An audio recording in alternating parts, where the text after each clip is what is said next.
जी हां दोस्तों, शाह चले थे जदयू को तोड़ने, पड़ गया उल्टा। नीतीश ने ध्वस्त कर दिया एक झटके में शाह का प्लान। नीतीश ने एनडीए छोड़ने की दे दी धमकी।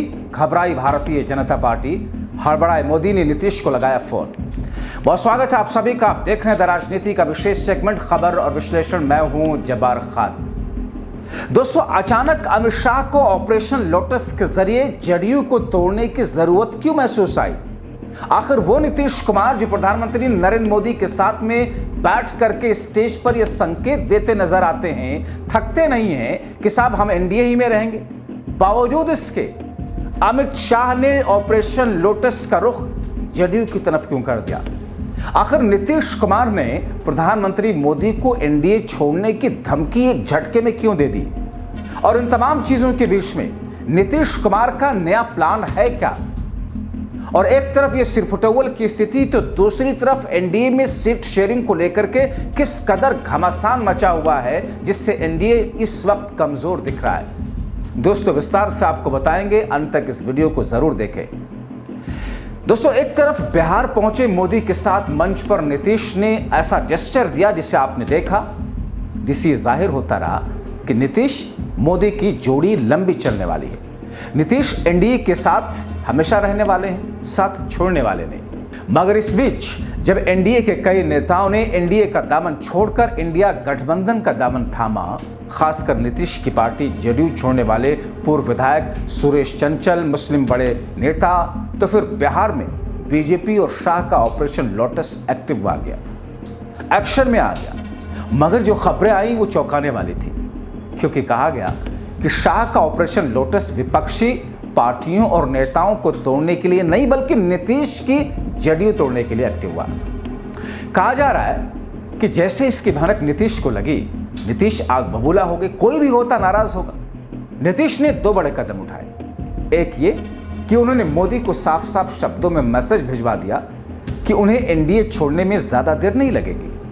इसके साथ ही नीतीश का मैसेज लालू प्रसाद यादव के पास भी पहुंचा।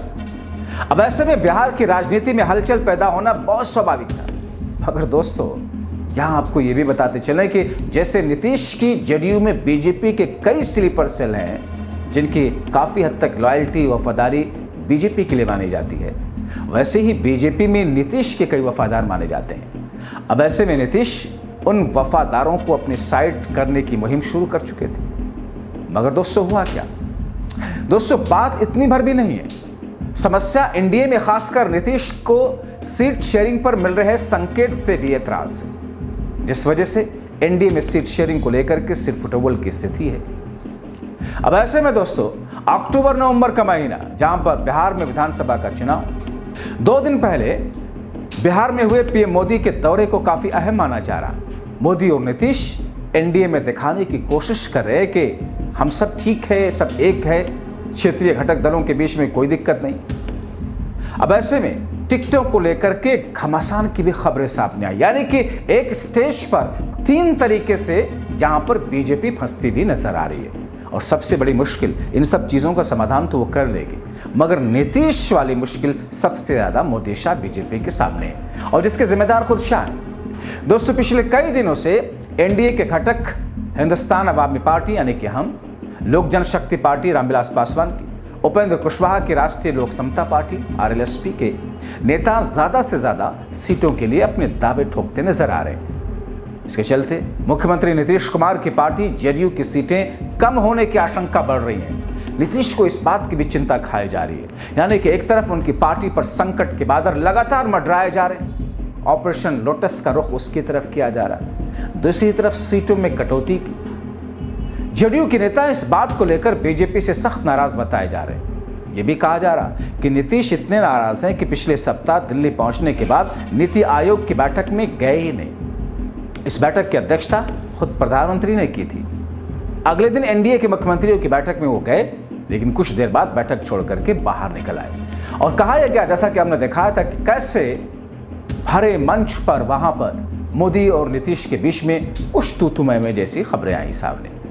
राजनीतिक हलकों में चर्चा है कि नीतीश कुमार 2020 के विधानसभा चुनाव के बराबर, यानी कि 2025 में भी उतनी ही सीटों पर चुनाव लड़ना चाहते, 115। 115 से नीचे नीतीश नहीं आना चाहते, क्योंकि जब से उनको इस बात की भनक लगी कि उनकी पार्टी के नेताओं पर डोरे डाले जा रहे हैं, उनकी पार्टी तोड़ने की कवायद की जा रही है और इन सब के पीछे बीजेपी का लोटस ऑपरेशन लोटस है, शाह है, तब से वो और बढ़ गए। जबकि बीजेपी इन्हें 90 से 100 सीटों के बीच में देने के लिए किसी तरीके से तैयार हो रही, यानी कि नीतीश चाहते हैं 115, बीजेपी चाहती है 90 से 100 के बीच में। दरअसल 2020 में टिकटों का बंटवारा उस वक्त खास तौर पर 3 पार्टियों के बीच में हुआ था, जिसमें बीजेपी, नीतीश की पार्टी और आपको देखा जाए तो 2 और पार्टियां जिसमें जीतन राम मांझी और कुशवाहा थे। विधानसभा की 243 सीटें हैं, जिसमें बीजेपी और जेडीयू को 115 और पूर्व मुख्यमंत्री जीतन राम मांझी को 13 सीटें मिली थी। उस वक्त बराबर मिली, लेकिन दोनों ने अपने अपने कोटे से मांझी को दिया और कुशवाहा को दिया। इस बार मांझी, कुशवाहा और चिराग पासवान की बढ़ती हुई दावेदारी पुराने फॉर्मूले को ध्वस्त कर रही है। तब चिराग पासवान नहीं थे, तब भी बीजेपी ने नीतीश के साथ छल किया था। ऐसा आरोप लगा कि चिराग पासवान को फंडिंग करके बीजेपी ने चिराग पासवान को मैदान में उतार दिया, उनके प्रत्याशी मैदान में उतरे और नीतीश के प्रत्याशी हार गए। इस बार चिराग पासवान एनडीए का हिस्सा है, मुश्किलें इसलिए ज्यादा हैं। अब ऐसे में इस चुनाव में नीतीश अभी भी 121 सीटों से कम लड़ने के लिए बिल्कुल तैयार नहीं। सीट शेयरिंग पर चिराग फार्मूला की अगर बात करें, चिराग पासवान टिकट बंटवारे के एक नए फार्मूला की बात करते हैं। उनका कहना है कि 2024 के लोकसभा चुनाव को टिकट बंटवारे का आधार बनाया जाए। इस चुनाव में एलजेपी को 5 सीटें दी गई, 5 की 5 जीते थे। साथ ही साथ में चिराग के मुख्यमंत्री बनने की महत्वाकांक्षा भी छिपी। वो कई बार कह चुके हैं कि वो बिहार लौटना चाहते हैं। फिलहाल वो केंद्र में मंत्री हैं। 2020 में जेडीयू और एनडीए के अन्य पार्टियों के खिलाफ 137 उम्मीदवारों को उन्होंने उतारा था।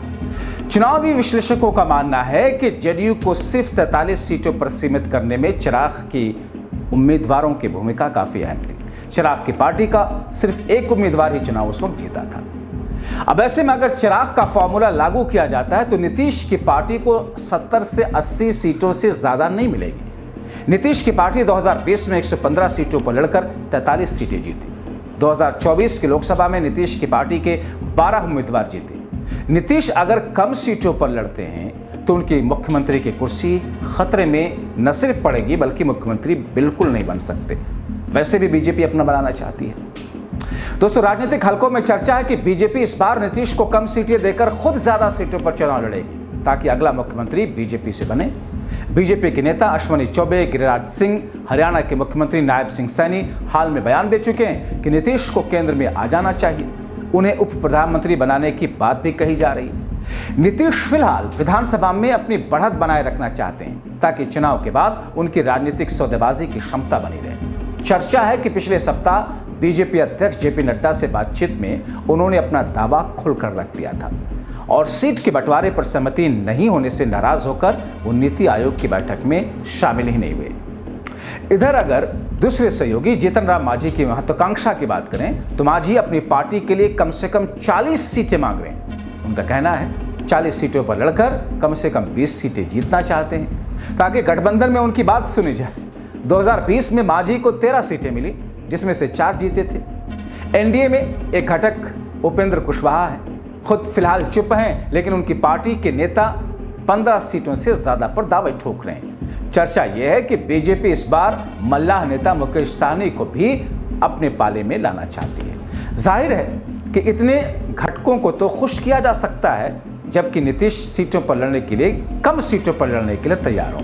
वक्फ बिल के समर्थन से नाराज जेडीयू के अनेक नेता खासतौर पर मुस्लिम पार्टी छोड़ चुके हैं। दोस्तों, इस वक्त नीतीश कुमार को राजनीतिक तौर पर 2020 के चुनाव के बराबर शक्तिशाली भी नहीं माना जा रहा और 2020 में 43 जबकि नीचे गिर गए थे, इस बार उन्हें और कमजोर माना जा रहा। फिर भी नाराज नहीं किया जा सकता। इसका बड़ा कारण यह है कि उनके पास आरजेडी के साथ जाने का विकल्प है। सत्ता संतुलन में उनकी पहले जैसी स्थिति बनी है। केंद्रीय गृह मंत्री अमित शाह ये घोषणा तो कर चुके हैं कि विधानसभा चुनाव नीतीश कुमार के नेतृत्व में लड़ा जाएगा, लेकिन चुनाव के बाद मुख्यमंत्री होंगे इस पर बीजेपी नेता खामोश हैं। चुनाव के बाद की राजनीति इस बात पर निर्भर होगी कि कौन कितनी सीटों पर लड़ता है, कितनी सीटों पर जीतता है। टिकट बंटवारे के लिए एनडीए के हाल में हुई एक बैठक असफल हो चुकी। मगर इन सब उलझनों के बीच शाह का ऑपरेशन लोटस, वो भी जेडीयू के खिलाफ, नीतीश को न सिर्फ हैरान बल्कि एनडीए का बागी बना रहा। ऐसे में सांसद पप्पू यादव का एक ट्वीट काफी सुर्खियों में है, जिसमें पप्पू यादव बिहार में नीतीश कुमार के बिन बीजेपी और मोदी तो फिनिश बता रहे हैं और इसे बीजेपी बखूबी समझती है। 2 दिन पहले जब मोदी बिहार में रोड शो कर रहे थे, वहां भीड़ ना होने के बराबर थी। पप्पू यादव ने तब लिखा था, बिहार में बीजेपी का ये औकात है, बिना नीतीश बिहार में बिल्कुल फिनिश। नरेंद्र मोदी जी के रोड शो से बस 200-400 लोग। नीतीश जी समझिए बिहार को, बीजेपी नहीं है स्वीकार, संभलिए, नहीं तो भाजपा के आसपास रहे तो आप भी हो जाएंगे पूरा साफ। तो ऐसे में दोस्तों, नीतीश कुमार ने प्रधानमंत्री मोदी को जो तेवर दिखाया है और उस बीच में लालू प्रसाद यादव को भी जो सांकेतिक तौर पर संदेश दिया है, और ऐसे में सीट बंटवारा की जो समस्या है उसमें नीतीश एनडीए के साथ में एक बार फिर से उलझनों भरी दौर से गुजर रहे हैं। आगे उनका फैसला क्या होगा देखना अहम होगा। आप सबका अंत तक वीडियो देखने के लिए बहुत शुक्रिया।